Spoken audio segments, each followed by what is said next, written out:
اور بہت زیادہ وقت نہیں بتایا تعلیم کے اندر، لیکن عجب کہنا چاہیے حیرت ہوتی ہے کہ ایک ایسا آدمی جس نے بہت زیادہ وقت نہیں بتایا، اس کے باوجود اس کی جو شاعری ہے یا اس کا جو کوانٹم آف ورک ہے دیکھ کے، جیسے کہ ان کی جو تصنیفات ہیں، تصنیفات کا جو ایک ولیوم ہے، اسے دیکھ کے نہیں لگتا کہ یہ آدمی کم پڑھا لکھا ہوگا۔ وہ کہنا چاہیے معقولات کی بات ہو، اصول فقہ کی بات ہو، تصوف کے دیگر مسائل کی بات ہو، ہر جگہ پر ان کا جو اپنا ایک خاص زور ہے، یا کہنا چاہیے جو ان کی کثرت تصانیف ہے، اس سے اندازہ ہوتا ہے کہ بہت اور جس طرح سے اس میں دلائل اور تصنیفات کا ذکر ہے، ان سے اندازہ ہوتا ہے کہ انہوں نے بہت تخلیقی صلاحیت کے ساتھ ساتھ تنقیدی صلاحیت بہم پہنچائی تھی، اور یہ خاص ان کے والد جو خواجہ ناصر اندلیب تھے، ان کی تربیت کا نتیجہ تھا۔ نالہ اندلیب میں خود جو کہ خواجہ ناصر اندلیب کی کتاب ہے، اس میں اپنے امی ہونے کا اعتراف کیا ہے، تو اس سے یہ سمجھ میں آتا ہے کہ ان کے خاندان میں جو علم کا ماحول ہے وہ کچھ کسبی نہیں بلکہ وہبی علم ہے، کہ ان کو قدرت کی طرف سے ودیت کیا گیا ہے بہت سارے ایسے علوم، بہت ساری ایسی جو سمجھ ہے۔ یہی وجہ ہے کہ آپ دیکھیں کہ یہ بزرگی کے جو واقعات اوائل زندگی سے چن کے شروع ہوتے ہیں، اس کی وجہ سے وہ چیزوں کی ظاہری جو حسن ہوتی ہے جو چیزوں کی، اس حسن کی طرف نہیں جاتے بلکہ اس کی داخلی کیفیت کو، اس کی ماہیت کو جاننے اور سمجھنے کی کوشش کرتے ہیں، اور ان کی شاعری میں یہ اثر بہت اچھی طرح سے دکھتا ہے کہ وہ چیزوں کی ماہیت کی طرف ان کا رجحان ہوتا ہے، چیزوں کے معانی کی طرف، الفاظ کی سجاوٹ کی طرف ان کا رجحان نہیں ہوتا، بلکہ اس کہنا چاہیے کہ جو حسن معنی کا حسن ہے، بلکہ انہوں نے اپنے آپ کو خود بھی ایک جگہ گلشن معنی کا اندلیب کہا ہے کہ جو معانی ہے اس کے وہ شائدہ ہیں، اس کے وہ پجاری ہیں۔ خواجہ میر درد کی زندگی پر جو نالہ اندلیب کا یا ان کے والد کا جو اثر ہے، اس کی وجہ سے ہم دیکھتے ہیں کہ جو مسالک کی کتابیں ہیں، سیر و سلوک کی کتابیں ہیں، مثلا بہت اہم اور بنیادی کتابیں جیسے فصوص الحکم ہے، عوارف المعارف ہے، فتوحات مکیہ ہے، انہوں نے وہ فائدہ نہیں پہنچا ان کتابوں سے جو فائدہ کہ ان کے والد کی تربیت اور ان کی خاص صحبت سے انہیں پہنچا ہے۔ تو یہ بلکہ نالہ اندلیب لکھنے میں ان کا بڑا اہم رول ہے کہ والد صاحب ان کے قصہ بولتے جاتے تھے، اور قصے میں کیا تھا، گل و بلبل کا ایک تمثیلی قصہ ہے جس میں حسن و عشق کی داستان، موضوعات کے تنوع اور اسلوب بیان کی دلکشی موجود ہے۔ نالہ اندلیب کے اندر انہوں نے گل و بلبل کا قصہ بیان کیا ہے جس میں حسن و عشق کے تصورات کو تمثیلی انداز میں پیش کیا ہے، تو وہ بولتے جاتے ہیں والد صاحب اور درد اسے لکھتے جاتے ہیں۔ یہاں سے ان کی جو ایک تربیت ہوئی ہے وہ بہت ہی ایک الگ ان کو کہنا چاہیے مرحلے میں ان کو لے گئی ہے، اور ان کی ذہنی تربیت میں اس کتاب کا بہت اہم رول ہے۔ ان کے والد نے ایک طریقہ شروع کیا تھا، طریقہ محمدیہ۔ یہ طریقہ بیسیکلی بنیادی طور پر قرآن اور سنت کی پیروی اور اس کے تتبع کا طریقہ تھا، اور اس کے سب سے پہلے جو مرید تھے وہ خود درد تھے۔ درد نے اپنے والد کے ہاتھ پر کیا ہوا کہ والد نے اپنے آپ کو حجرے میں بند کر لیا، اور 7 دنوں تک کہنے لگے کہ حجرے میں بند کر لیا، اور 7 دن کے بعد جب وہ نکلے تو درد کو گلے سے لگا لیا، اور بہت ساری ایسی بشارتیں انہیں دیں، اور وہ پہلے ان کے ہاتھ پر بیعت ہوئے۔ تو یہ جو واقعہ پیش آیا ہے، جو بیعت کا واقعہ پیش آیا ہے، وہ 13-14 برس کی عمر میں پیش آیا ہے درد کو۔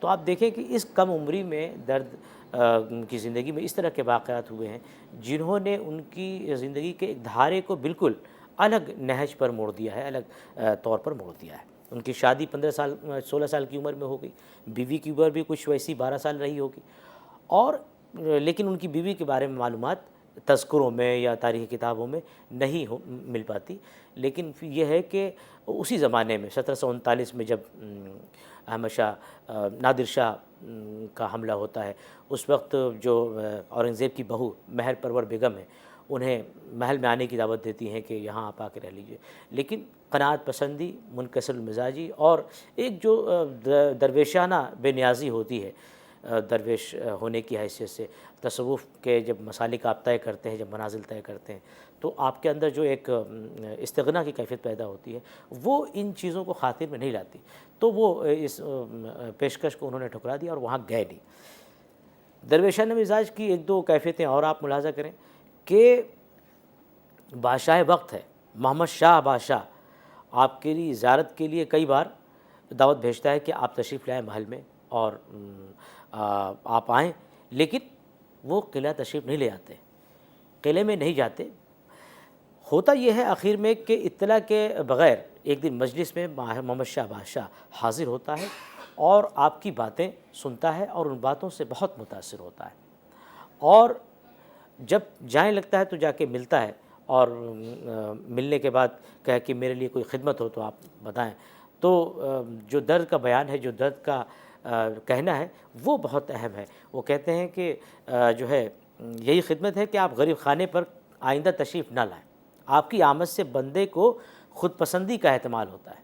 خود پسندی کا احتمال ہونا مطلب یہ کہ اپنے آپ میں لگتا ہے کہ میں بہت بڑی کوئی چیز ہوں، میں بہت اہم اور بہت ہی محترم شان کوئی شے ہوں کائنات میں، تو اس کا مجھے احساس ہوتا ہے اور یہ احساس میرے لیے خطرناک ہے۔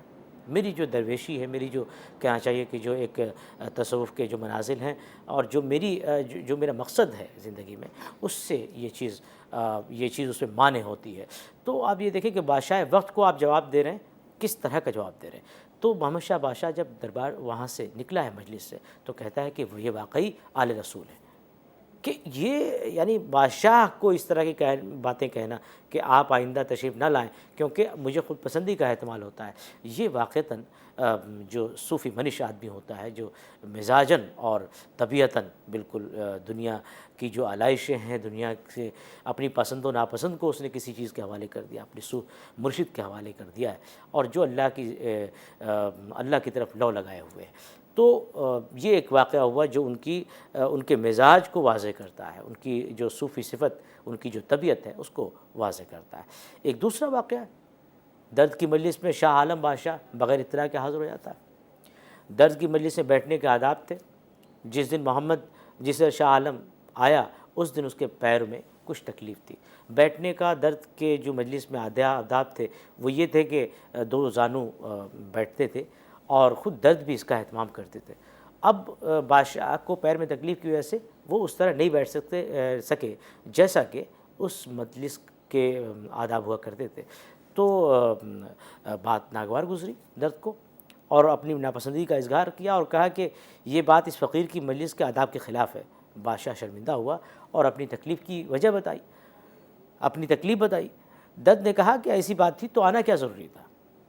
اب آپ یہ دیکھیں کہ کوئی شخص جو ہے بادشاہ کو اس طرح کی باتیں کہہ دے رہا ہے کہ آپ ہماری مجلس میں تشریف نہ لائیں کیونکہ مجھے خود پسندی کا احتمال ہوتا ہے، اور دوسری طرف دوسرے بادشاہ کو یہ کہنا کہ اگر تکلیف تھی تو آنا کیا ضروری تھا، نہیں آتے۔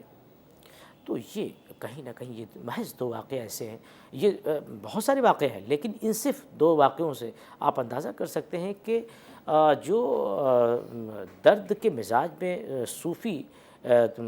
جو صوفیت کا میلان ہے، جو صوفی رجحان ہے، صوفیانہ رجحان ہے، وہ کتنے بڑے پیمانے پر ہے۔ درد کے شعری تربیت کی بات کریں تو خواجہ میر ناصر جو خود شاعر تھے، انہوں نے بڑی اچھی تربیت کی۔ ان کو سعد اللہ گلشن سے اس لیے عقیدت تھی کہ وہ بھی موسیقی میں ان کا خسرو ثانی لقب تھا، اور اس کی وجہ سے خواجہ ناصر اندلیب چونکہ خود ان کو بھی موسیقی سے لگاؤ تھا، اور اسی وجہ سے خواجہ زبیر سے بیعت ہونے کے باوجود سعد اللہ گلشن سے ان کا لگاؤ کافی اہم تھا۔ تو یہ چیزیں درد کے ہاں بھی منتقل ہوئیں۔ درد میر اثر کی جو خواب و خیال مثنوی ہے اس میں آپ دیکھیں کہ اس میں بہت ساری چیزیں، مثلاً کہنا چاہیے کہ اس میں ٹھمری ہے اور بہت ساری ایسی جو موسیقی سے متعلق چیزیں ہیں ان کا بیان وہ اسی سلسلے سے، یعنی خواجہ ناصر اندلیب نے سعد اللہ گلشن سے نہیں، اور سعد اللہ گلشن کے حوالے سے اور اندلیب کے حوالے سے خواجہ میر درد تک منتقل ہوئی۔ تو یہ تربیت کا ایک نظام تھا جو آپ دیکھتے ہیں کہ کہیں نہ کہیں کسی نہ کسی طور پر وہ خواجہ میر درد کو متاثر کر رہا ہے۔ خانہ آرزو کے ہاں آتے جاتے تھے تذکرہ، بلکہ ان کے ہاں جو ہے خواجہ ناصر کے قریب تھے، اسی زمانے میں خانہ آرزو بھی تھے، خانہ آرزو کے ہاں یہ آتے جاتے تھے، اور ان کے ہاں ایک مجلس ہوا کرتی تھی، مجلس ریختہ گویان ہندی۔ اس مشاعرے میں وہ 15 تاریخ کو شریک ہوا کرتے تھے۔ اورنگزیب کے زمانے میں ان کی جو صاحبزادی تھی زینت النساء بیگم، انہوں نے ایک زینت المساجد نام کی مسجد بنائی، جس میں یہ ایک مقام تھا جہاں پر اس عہد کے صوفی شعراء جمع ہوتے تھے، اور وہاں مشاعرے میں ہر 15 تاریخ کو مشاعرہ ہوتا تھا، جس کے خواجہ ناصر جو ہے بہت اہم رکن تھے۔ اور میر تقی میر سے خواجہ میر درد کی جو ملاقات ہے وہ یہیں اسی زینت المساجد میں ملاقات ہے۔ خواجہ ناصر کے بعد کے انتقال کے بعد یہ سلسلہ قائم نہیں رہ سکا۔ پھر دلی کے حالات کچھ ایسے ہوئے کہ دلی کی جو مجلسی زندگی تھی وہ بہت درہم برہم ہوئی، تو خواجہ میر درد نے اس مجلس کو، جو کہ مشاعرہ تھا زینت المساجد میں ہوا کرتا تھا، سفارش کی خواجہ میر تقی میر سے کہ یہ اپنے ہاں یہ ریختہ کی مجلس کا اہتمام کریں، جس کو انہوں نے قبول کر لیا۔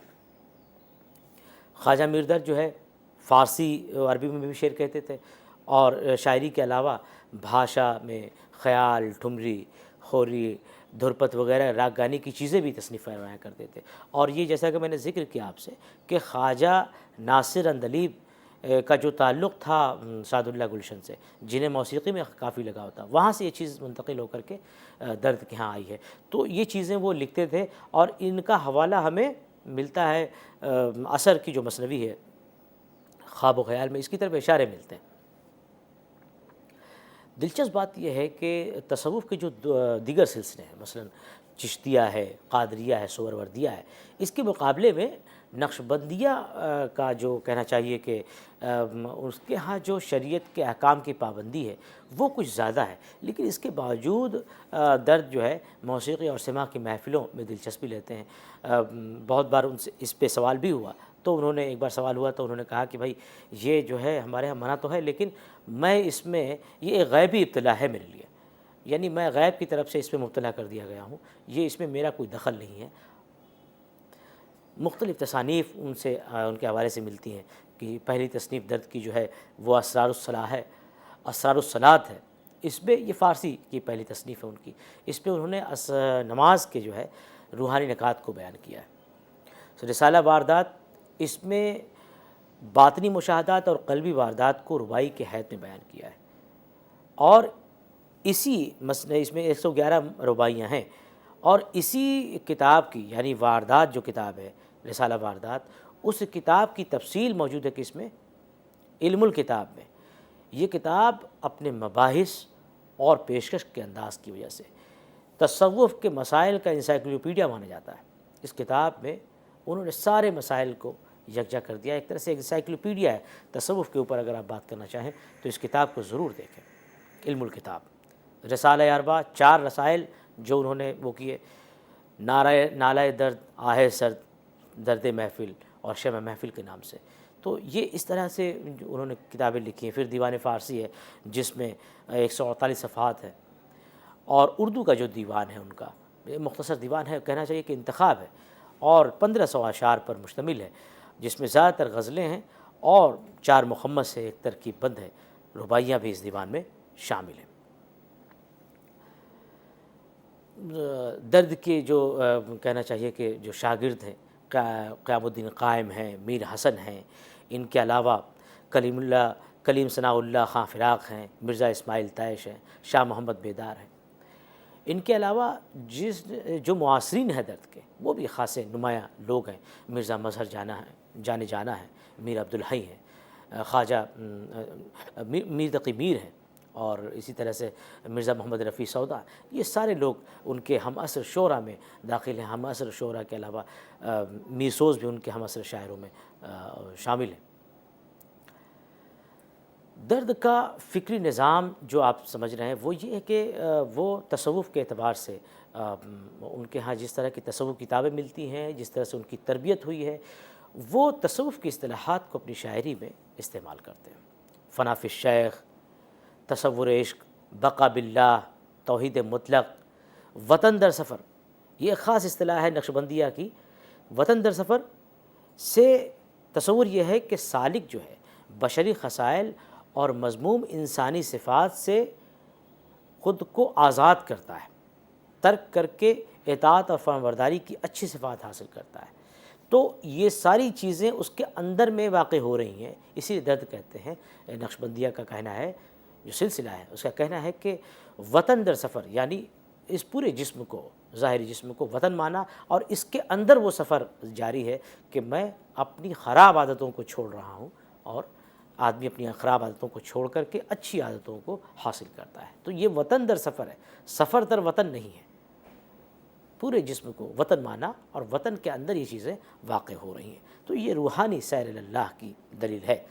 خلوت در انجمن، یعنی انجمن کے درمیان بیٹھے اس کے بعد بھی آپ کے اندر خلوت ہے، وہ اپنی ایک جگہ نکال لیتے۔ عقل محض، درد کا خیال تھا کہ بیوقوف شخص کی صحبت سے بچنا چاہیے، اور لیکن ساتھ میں یہ بھی کہنا تھا کہ عاقل عیار، یعنی ایسا آدمی جو ہوشیار اور چالاک، جو اپنے کم سے کم فائدے کے لیے، یا اگر فائدہ اس کو 10 سال بعد ملنا ہے اور آپ کا امیڈیٹ اس سے نقصان ہو رہا ہے، اس سے بھی وہ گریز نہیں کرے۔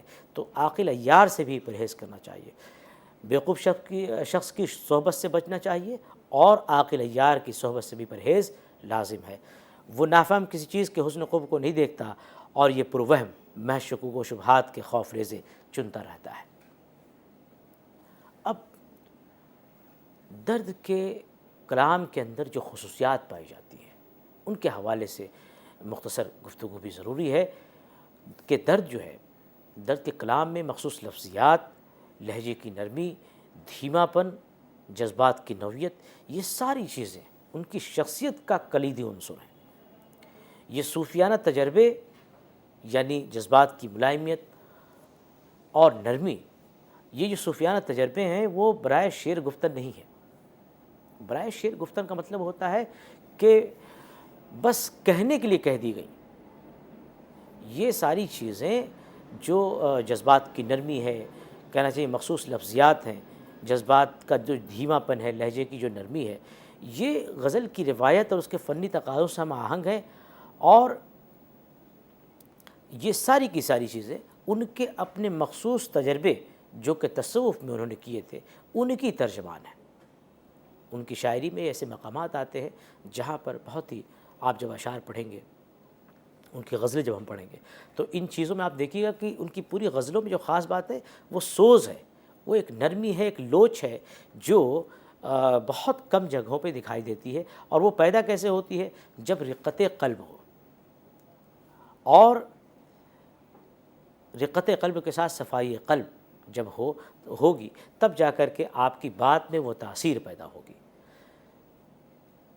درد یہ بھی کہتے ہیں کہ شاعری جو ہے وہ واردات کا بیان نہیں ہے، یعنی آپ کے دل پر جو کچھ بھی چیز گزرتی ہے، جو کیفیت بھی گزرتی ہے، وہ عشق کے حوالے سے ہو، وہ دنیا کے دوسرے مسائل کے حوالے سے ہو، جو کیفیتیں بھی آپ کے دل پر گزرتی ہیں، محض ان کا بیان شاعری نہیں ہے، بلکہ ان کو اپنے اندر تخلیقی طور پر جذب کرنے کا نام شاعری ہے۔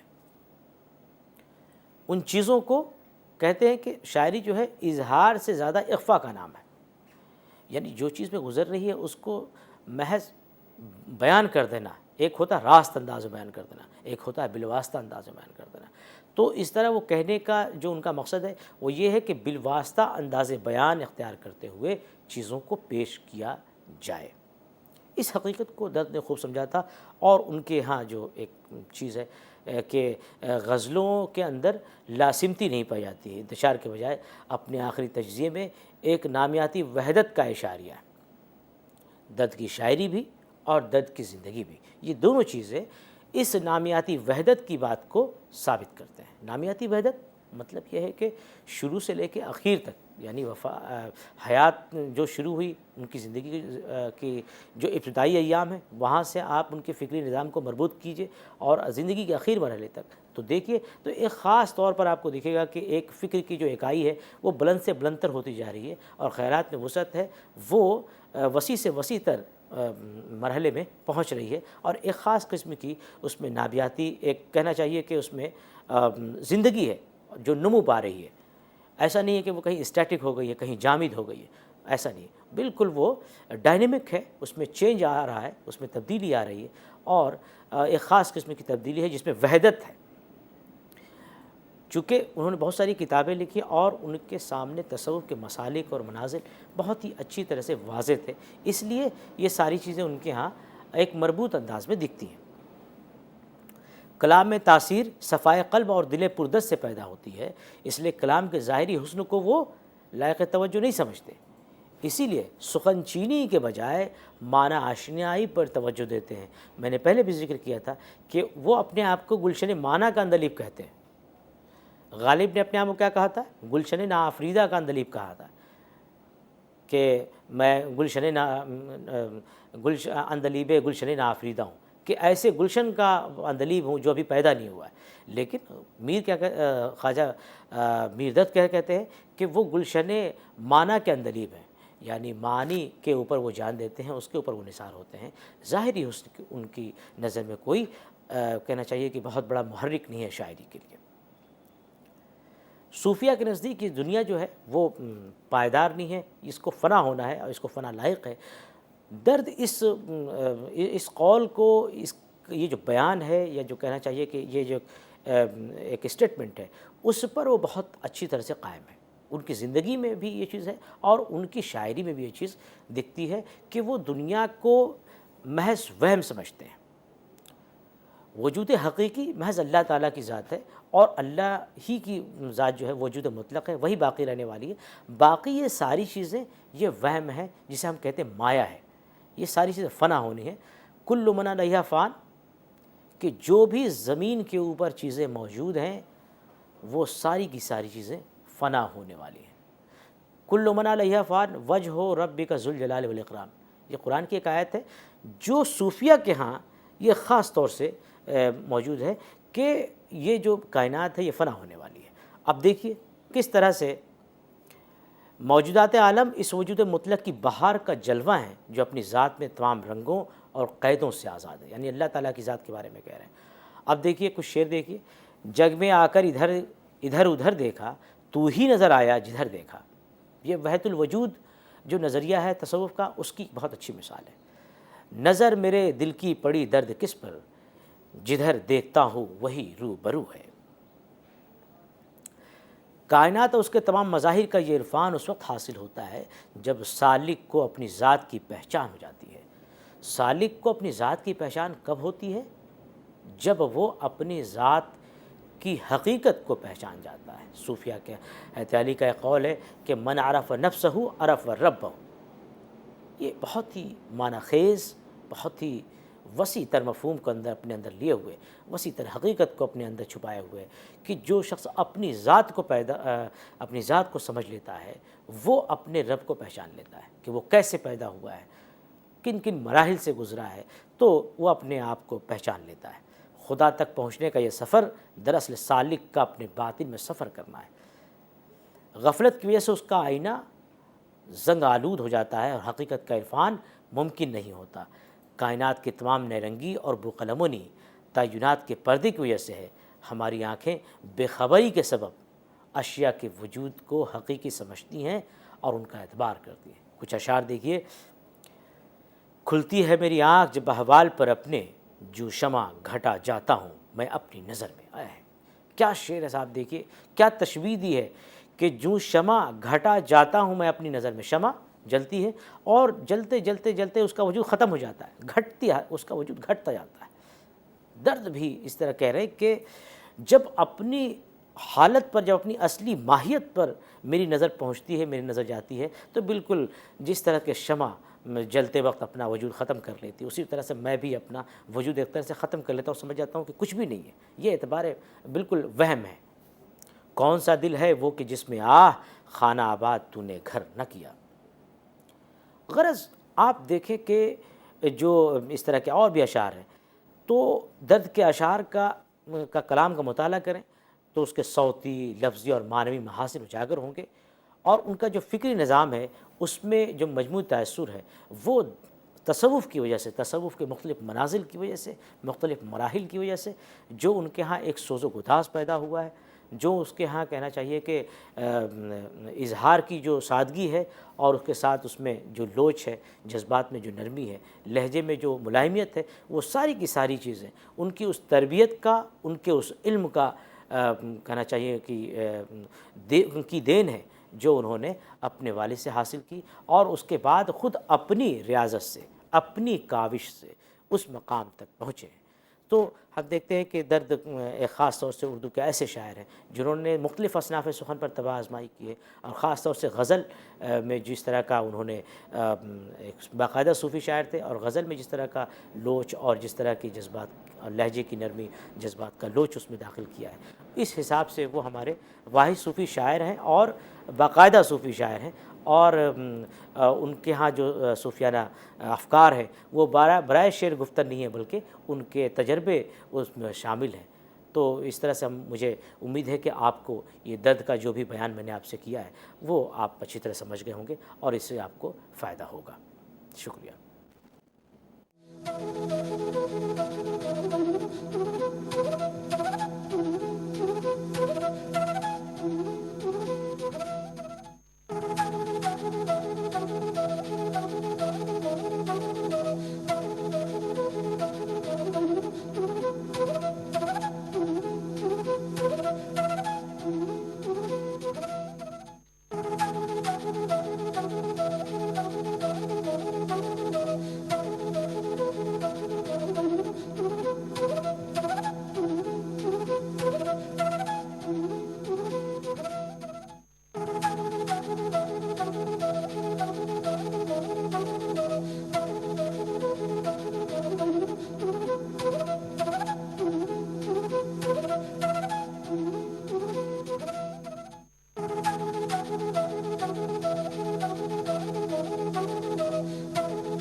ہم بات کر رہے ہیں آج اردو کے خالص صوفی شاعر خواجہ میر دت کے بارے میں، اور خواجہ میر دت کے بارے میں جہاں تک میں جانتا ہوں یہ کہ ان کی پوری شاعری تصوف کے مختلف افکار اور تصوف کے جو مختلف مراحل ہیں ان کے بیان سے لبریز ہے۔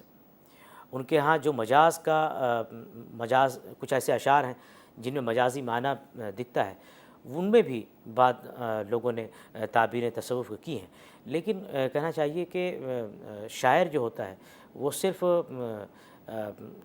صوفی وہ شاعر ہیں تو ایسا نہیں ہے کہ صرف ان کے ہاں صوفیانہ اشعار ہی ہیں، بلکہ ان کے ہاں ایسے اشعار بھی ہیں جن میں مجازی معنی بھی صاف صاف دکھتا ہے اور ان کی تعبیر کی جا سکتی ہے۔ ابھی ہم جب کچھ اشعار پڑھیں گے ان میں آپ دیکھیں گے کہ ان کی کچھ غزلیں ہم یہاں پیش کریں گے آپ کو، آپ دیکھیں گے کہ بہت سارے ایسے اشعار ہیں جن کی پوری مجازی تشریح کی جا سکتی ہے، لیکن اس کے باوجود اس پوری غزل کا، ان 2 غزلوں کا یا 3 غزلوں کا آپ دیکھیں گے کہ جو ایک تأثر ہے وہ تأثر خالص صوفیانہ تأثر ہے۔ ہر شعر میں کہیں نہ کہیں انہوں نے سالک کے کسی مقام کا ذکر کیا ہے، یا پھر تصوف کے جو مختلف منازل ہیں ان کا ذکر کیا ہے، یا صوفیانہ جو خیالات و تصورات ہیں اس دنیا کے بارے میں، اس زندگی کے بارے میں یا انسان کے بارے میں، وہ کسی نہ کسی طور وہ ظاہر ہوتی ہیں، جھلکتی ہیں۔ تو آئیے سب سے پہلے ہم ان کی ایک بہت ہی نمائندہ غزل ہے اسے پہلے اس کی قرأت کرتے ہیں، اس کے بعد اس کے معانی پر بحث کریں گے۔ پہلی غزل ہے: ارض و سما کہاں تیری وسعت کو پا سکے، میرا ہی دل ہے وہ کہ جہاں تو سما سکے، وحدت میں تیری حرف دوئی کا نہ آ سکے، آئینہ کیا مجال تجھے منہ دکھا سکے، میں وہ فتادہ ہوں کہ بغیر از فنا مجھے نقش قدم کی طرح نہ کوئی اٹھا سکے۔ قاصد نہیں یہ کام تیرا اپنی راہ لے، اس کا پیام دل کے سوا کون لا سکے۔ غافل خدا کی یاد پہ مت بھول زنہار، اپنے تئیں بھلا دے اگر تو بھلا سکے۔ یا رب یہ کیا طلسم ہے ادراک و فہم، یاں دوڑے ہزار آپ سے باہر نہ جا سکے۔ گو بحث کر کے بات بٹھائی پہ کیا حصول، دل سے اٹھا غلاف اگر تو اٹھا سکے۔ اطفاء نار عشق نہ ہو آب اشک سے، یہ آگ وہ نہیں جسے پانی بجھا سکے۔ مست شراب عشق وہ بے خود ہے جس کو حشر اے درد چاہے لائے بخود پھر نہ لا سکے۔ اب آپ دیکھیں کہ یہ پوری جو غزل ہے، اس پوری غزل میں جو ایک اہم تاثر ہے وہ یہ ہے کہ درد ان اشعار کے حوالے سے اپنی صفائی قلب کی بات کرتے ہیں، کائنات اس کی بات کرتے ہیں کہ یہ جو دل ہے یہ اصل آئینہ خانہ ہے، اس کے اندر خدا اس کے اندر کائنات سماتی ہے، اس کے اندر اللہ کی ذات سماتی ہے۔ اگر یہ صاف ہے، علائش سے پاک ہے، تو سمجھ لیجئے کہ یہ ایک تجلی ہے، ایک آئینہ ہے جس میں آپ کائنات کو دیکھ سکتے ہیں، خدا کی تصویر دیکھ سکتے ہیں۔ تو پہلا شعر ہے، ارض و سماں کہاں تیری وسعت کو پا سکے، میرا ہی دل ہے وہ جہاں کہ تو سما سکے۔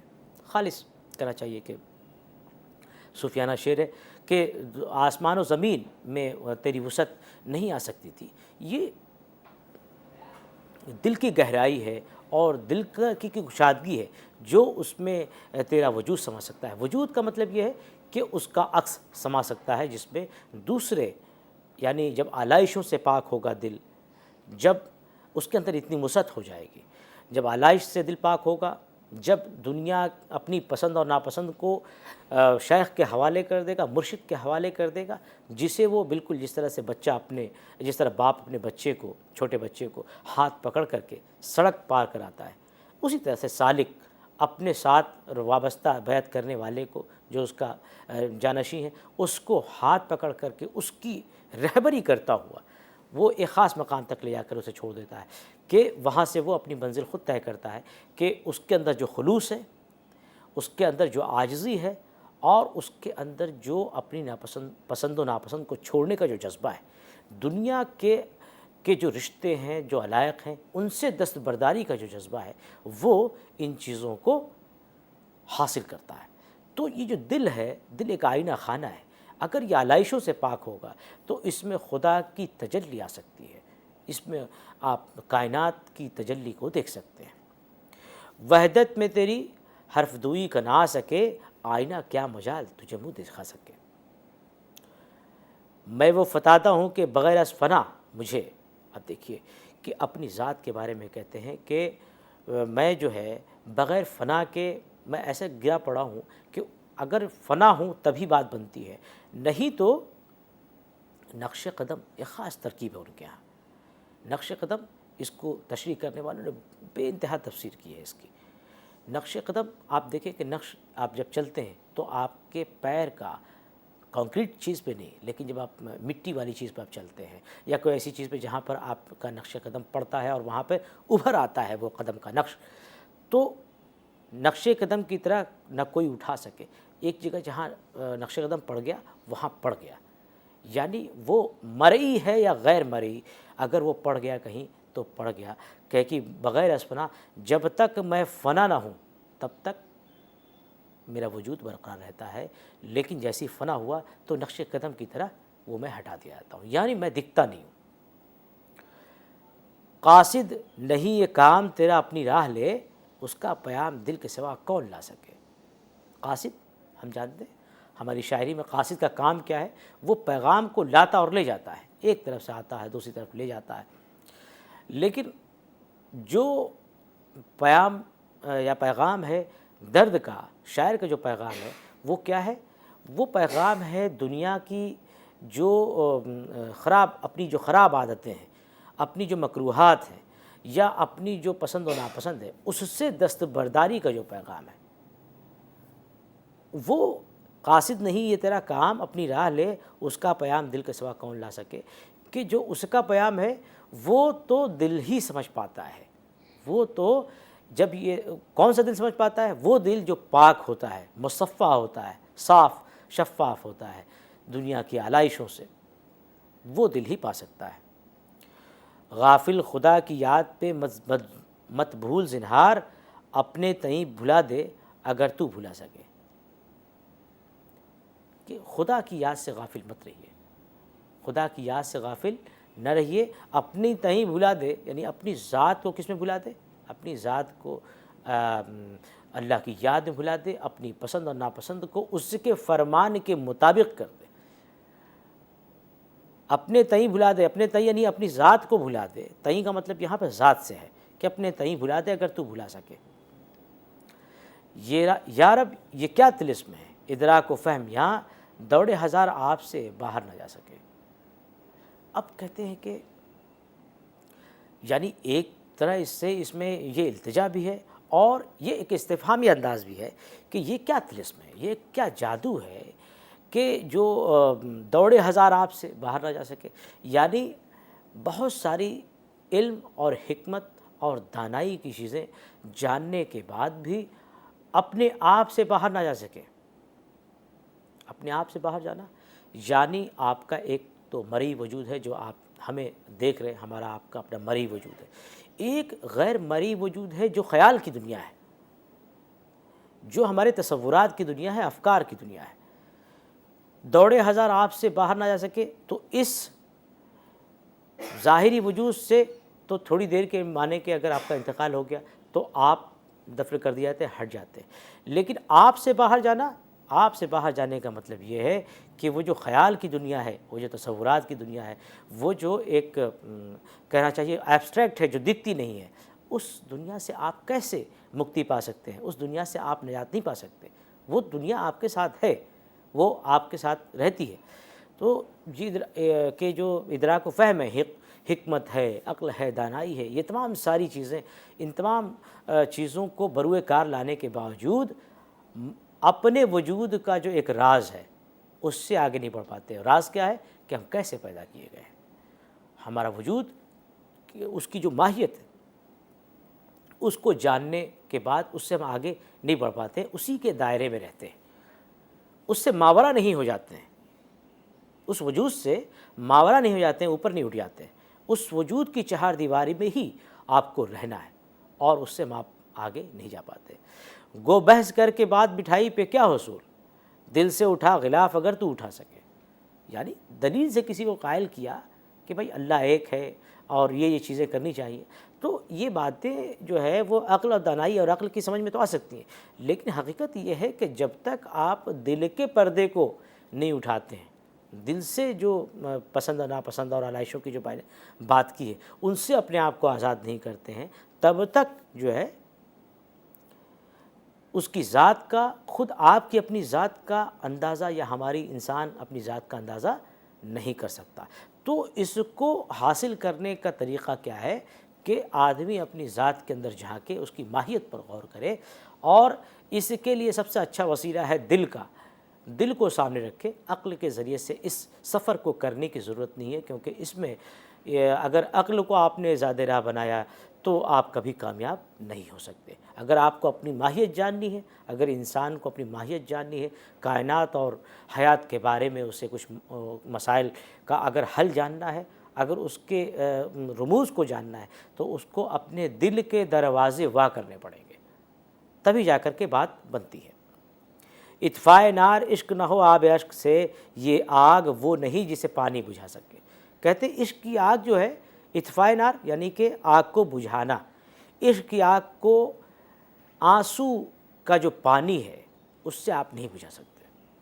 وہ آگ، یہ آگ وہ نہیں جسے پانی بجھا سکے. اب یہاں بتاتے ہیں کہ یہ آگ کون سی آگ ہے.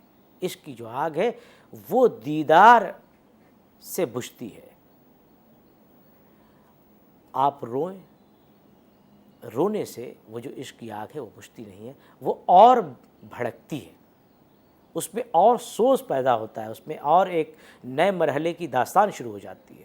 تو کہنے کا مطلب یہ ہے کہ عشق کی اطفاء نار عشق نہ ہو آب عشق سے، یہ آگ وہ نہیں جسے پانی بجھا سکے، تو اسے بجھائے گا کون؟ اسے دیدار، یعنی خدا کی تجلی، اس کا جو دیدار ہے، دیدار کے بعد ہی یہ اس میں آپ وہ کر سکتے ہیں۔ تو اسے دونوں مفہوم میں استعمال کر سکتے ہیں، حقیقی معنی بھی بنا سکتے ہیں آپ اسے، اور مجازی معنی تو خیر آپ پہنا ہی سکتے ہیں، کیونکہ صاف صاف ہے کہ عشق، اس میں صاف لفظوں میں کہا کہ عشق کی آگ یہ ہے کہ جب تک آدمی دیکھ نہ لے اپنے محبوب کو، اس وقت تک اس کی جو تڑپ ہے، اس کا جو اضطراب ہے، وہ کم نہیں ہوتا ہے۔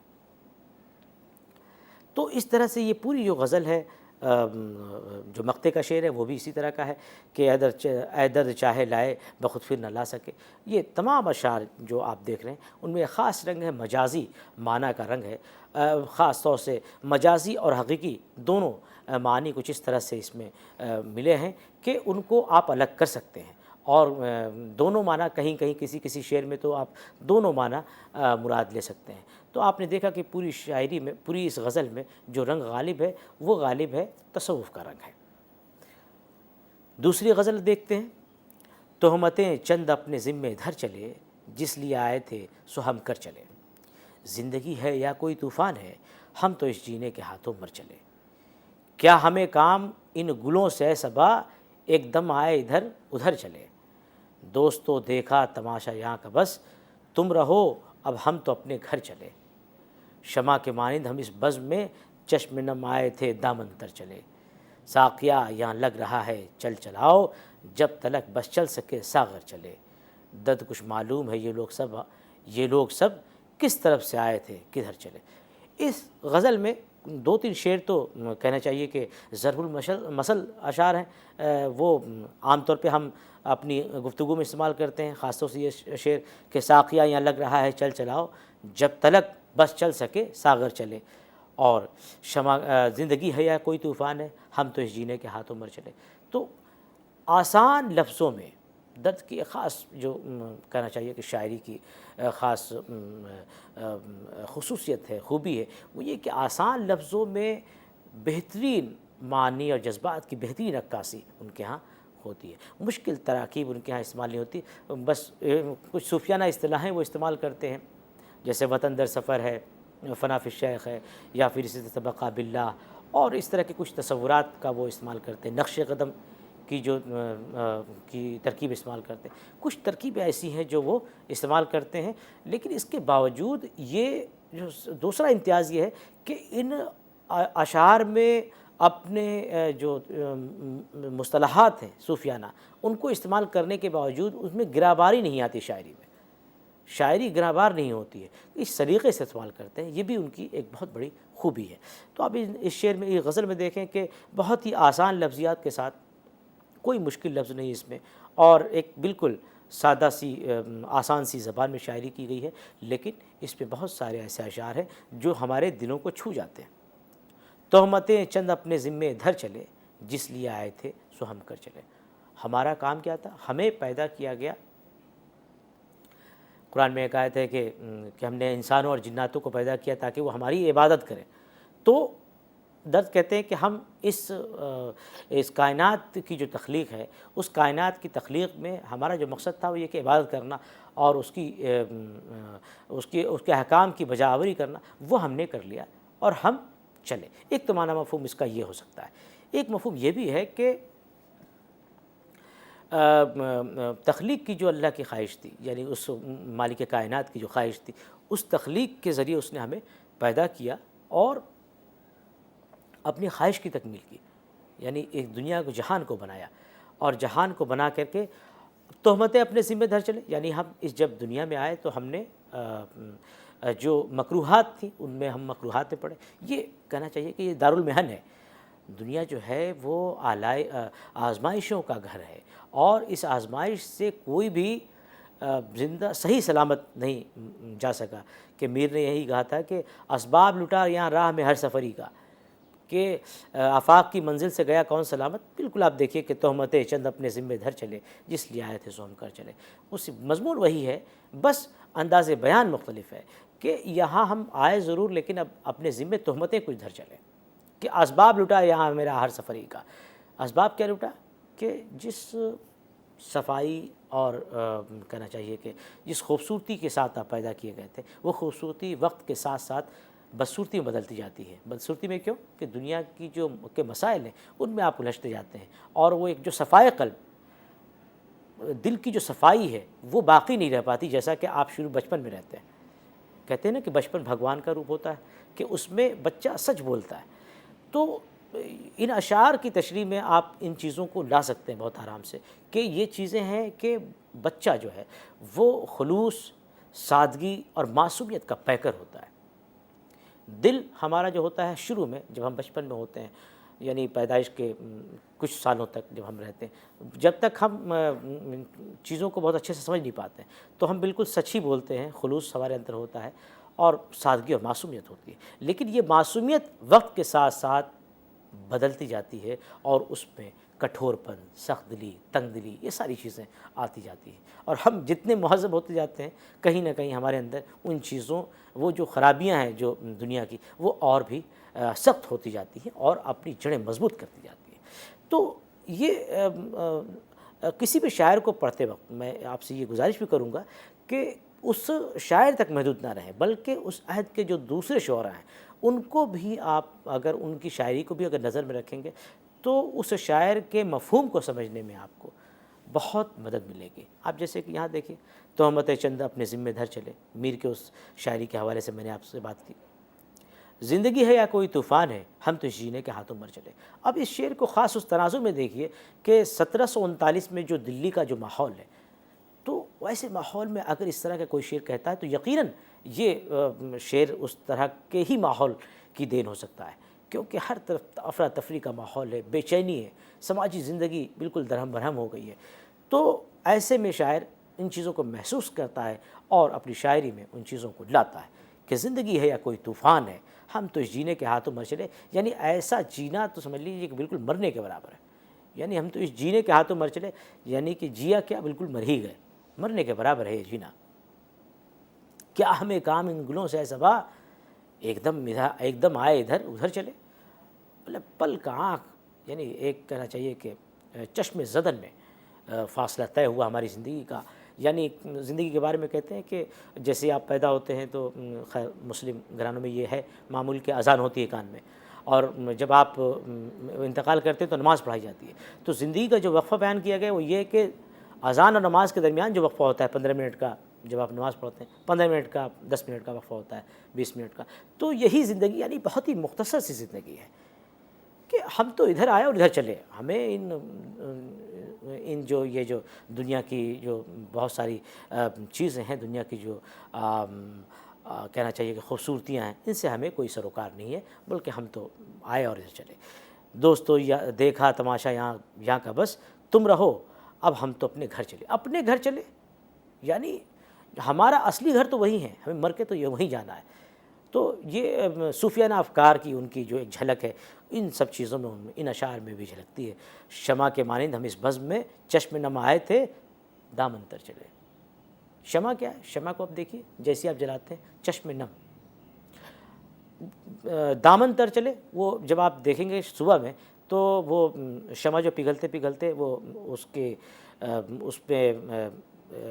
اس کے ذرات، یا کہنا چاہیے کہ اس کی جو لڑیاں ہیں وہ پگھل پگھل کر کے بالکل اخیر میں وہ آ جاتی ہیں.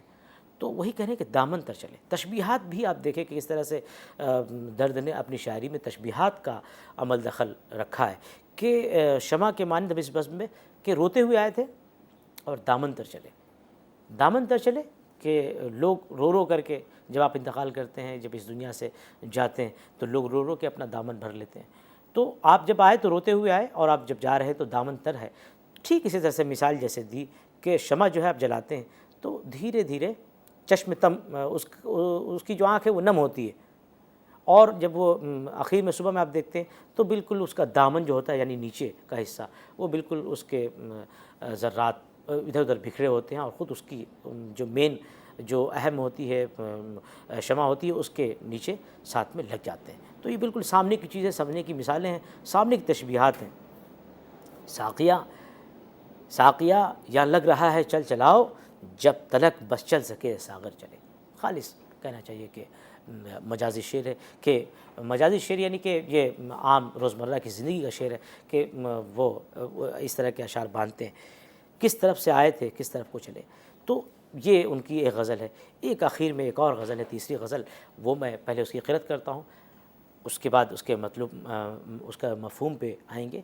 مدرسہ یا دیر تھا یا کعبہ یا بت خانہ تھا، ہم سبھی مہمان تھے وہاں، تو ہی صاحب خانہ تھا۔ وائے نادانی کے وقت مرگ یہ ثابت ہوا، خواب تھا جو کچھ دیکھا جو سنا افسانہ تھا۔ حیف کہتے ہیں ہوا گلزار تاراج خزاں، آشنا اپنا بھی وہاں ایک سبزہ بیگانہ تھا۔ ہو گیا مہماں سرائے کثرت موہوم، آہ وہ دل خالی کے تیرا خاص خلوت خانہ تھا۔ بھول جا خوش رہ ابس دے سابقے مت یاد کر، درد یہ مذکور کیا ہے، آشنا تھا یا نہ تھا۔ یہ دو شعر اوپر کے تو بالکل آپ سمجھ لیجئے کہ وہ ہیں جو ضرب المثل شعر ہیں درد کے حوالے سے۔ مدرسہ یا دیر تھا یا کعبہ یا بت خانہ تھا، ہم سبھی مہمان تھے وہاں تو ہی صاحب خانہ تھا۔ یعنی جو مالک کائنات ہے، کائنات کے مالک کو ہی صاحب خانہ، یعنی صاحب خانہ کون ہوتا ہے؟ یعنی جو گھر کا مین مکھیا ہوتا ہے، گھر کا جو مالک ہوتا ہے اسے صاحب خانہ کہتے ہیں۔ تو ہی صاحب خانہ ہے۔ وہ یعنی جو مختلف مذاہب ہیں، ان مذاہب کے جو مظاہر ہیں، یعنی ہم عبادت کرنے مدرسے میں جاتے ہیں، کعبے میں جاتے ہیں، یا مندر جاتے ہیں، یا بت خانے جاتے ہیں، یا ان تمام جگہوں پہ یہ سب چیزیں مظاہر ہیں، لیکن اصل مالک تو وہی ہے۔ تو یہ بہت ہی مشہور شعر ہے ان کا، جس میں انہوں نے تصوف کی اس خاص مسلک کو واضح کیا ہے کہ اس پورے کائنات کو بنانے والی جو ذات ہے وہ ایک واحد ذات ہے، اور سب کو لوٹ کر کے سب کو وہیں جانا ہے۔ ہمارے طریقے الگ الگ ہو سکتے ہیں لیکن ہم ہیں ایک ہی جگہ کے۔ وائے نادانی کے وقت مرگ یہ ثابت ہوا، خواب تھا جو کچھ دیکھا جو سنا افسانہ تھا۔ انتقال کے وقت جو کہنا چاہیے کہ جو روح نکلنے کا وقت ہوتا ہے، اس وقت یہ سب ثابت ہوتا ہے کہ دنیا میں جو کچھ بھی ہم دنیا کی مطلب کہ جو پریشانیوں میں الجھے رہتے ہیں، اس کے مسائل میں الجھے رہتے ہیں، اگر غور کریں تو پتہ لگے گا کہ یہ سب خواب ہے، یہ سب وہم ہے اور ایک مایا ہے جس کے اندر ہمیں پھنسایا گیا ہے، ہماری آزمائش کے لیے، ہمیں آزمانے کے لیے اس مطلب کہ ایک طرح سے کال کوٹ لی گئی ہے جس میں ہمیں ڈالا گیا ہے۔ تو درد کے یہ اشعار آپ دیکھیں کہ درد کی پوری شاعری کہنا چاہیے کہ 1500 اشعار کا اگر ان کا دیوان ہے، مختصر انتخابی ہے بلکہ وہ کہنا چاہیے، تو ایک مطلب کہ ان کا معتد بہی حصہ جو ہے، کثرت جو اس میں ایسے اشعار کی ہے جن میں وہ تصوف کے اشعار، تصوف کے افکار کو داخل کرتے ہیں اور ان چیزوں کو وہ بتاتے ہیں۔ اس طرح سے اور یہ جو پورا اشعار ہے وہ بہت ہی عام فہم ہے، آپ اسے بہت آسانی سے سمجھ سکتے ہیں۔ تو مجھے پوری امید ہے کہ یہ جو پوری کہنا چاہیے کہ یہ 2-3 غزلیں آپ کے سامنے پڑھی گئیں اور ان کے کچھ مفاہیم کی طرف اشارے کیے گئے، کیونکہ اشارہ ہی ہو سکتا ہے، اسے آپ اپنے طور پر سمجھ سکتے ہیں۔ اور خاص طور سے اس میں ایک طریقہ یہ ہو سکتا ہے کہ آپ ان شاعروں کو پڑھتے ہوئے ان کے جو معاصرین شاعر ہیں، جیسے کہ درد کے معاصرین میں خواجہ میر تقی میر ہیں، مرزا محمد رفیع سودا ہیں، مرزا مظہر جانے جانا ہیں، ان لوگوں کی شاعری کو بھی جب پڑھیں گے اور خاص طور سے درد کو پڑھتے وقت آپ تصوف کے جو مسائل ہیں ان کو جب ذہن میں رکھیں گے تو پوری امید ہے کہ ان کی شاعری سے جس طرح کا استفادہ آپ کرنا چاہتے ہیں وہ استفادہ آپ کر سکتے ہیں۔ مجھے پوری امید ہے کہ آپ کو یہ سیشن اچھا لگا ہوگا۔ بہت بہت شکریہ۔ ہم شکریہ دینا چاہتے ہیں ڈاکٹر نوشاد عالم کو بھی۔ متروں، ہم یہی چاہتے ہیں کہ آپ کی جو بھی پرتکریائیں ہیں، جو بھی سجھاؤ ہیں، آپ ضرور ہمیں لکھ بھیجیں۔ آج ہم نے تفصیل سے خواجہ میر درد کے کلاموں کو سنا، پڑھا، اور ہم یہی چاہیں گے کہ اگر آپ بھی ان کے ایسے ہی کسی ایک کلام کو جانتے ہیں تو آپ ہمارے ساتھ ساجھا کر سکتے ہیں۔ ہم ضرور کوشش کریں گے کہ اپنے اگلے لیکچرز میں ہم ان کو شامل کریں۔ تو دوستوں، آپ ہمیں لکھ سکتے ہیں info.cc@nic.in پر۔ آپ سبھی سے پھر ملاقات ہوگی، تب تک کے لیے آپ سبھی کو شکریہ۔ بہت بہت